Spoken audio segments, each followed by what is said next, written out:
Məni bax bir neçə məsələ maraqlandırır. Birincisi, içəri şəhər zahirdən, xaricdən necə görünəcək? Və ikincisi, dəniz tərəfdən böyük bir bina tikmək nəzərdə tutulub. Belə bir bina tikilsə, içəri şəhər bağlanacaq, örtüləcək. Bu məsələ necə həll olunmalıdır? Bir də ki, üçüncüsü, içəri şəhərin Murad qapıları haqqında. Bu qapıların əvvəlki yolunu bərpa eləmək olar, yoxsa yox? Oktay, bu barədə sənin fikrin nədir? Mənim fikrim? Sözünü açıqdır. Mənim sözüm odur ki, içəri şəhər bizim misilsiz xəzinəmizdir. Biz onun hər bir daşını göz bəbəyimiz kimi qorumalıyıq. Bu 1000 illik şərq arxitekturasının canlı muzeyidir. Bilirsən nə var? Sən dayan. Əcəb muzeydir. Bu əyri-üyrü dar şüşələr də muzeydir. Gərək elə belə də qalsın. Yenə başladınız mübahisəyə. Qəribə uşaqlarsınız. Hər şeyi zarafata salarsınız. Heç olmasa bunu zarafata salmayaq. Nədir zarafat? Belə də zarafat olar. Yaxşı.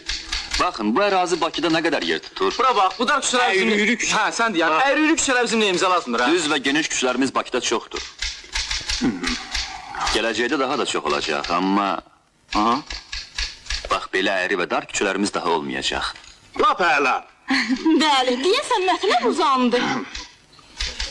Tamam ki, başqa bu səhərə çıxarmaz. Bir suyun qutarsa yaxşı.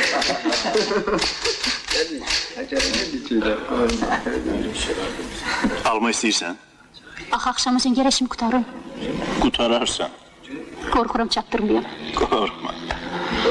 Sakin, sakin. Buyur görək. Bütün bu binalar kimə lazımdır? Turistlərə? İçəri şəhəri Bakının yaraşığı eləmək üçün onu ağıllı başlı təmizləmək lazımdır. Ən qiymətli memarlıq abidələrini saxlamaq, qalanlarını isə o söz, söküb dağıtmaq. Bütün bu kir, antisanitariya Bakıya yaraşmır. Mənim fikrim... Sənin sözündən belə çıxır ki, saçın kəpəyini təmizləmək üçün gərək başı kəsəsən. Deməli Oktay, səncə bir vaxt nə tikilibsə gərək hökmən saxlayaq? Çox qəribə məntiqdir. Onda bu məntiqə görə ən adi müasir bina da qiymətlidir. 20-ci əsrdə tikilmiş hər hansı bir bina, gələcək nəsil üçün 10-cu əsr abidəsi qədər vacibdir. Belə düşünsək biz hara gedib çıxarıq? Bir dəfə mən içəri şəhərdə bir qocaya rast gəldim. Kör idi. Əlini divarlara sürtə-sürtə gedirdi. Parmaqları ilə divarları yoxlayırdı.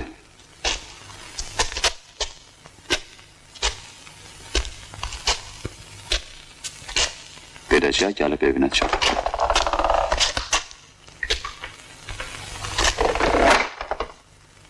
Mənə elə gəlirdi ki, o parmaqları ilə doğma və yaxın bir sifətə oxşayır. Parmaqlarının təması ilə əziz cizgiləri tanımaq istəyir. Bundan necə vaz keçəsən axı?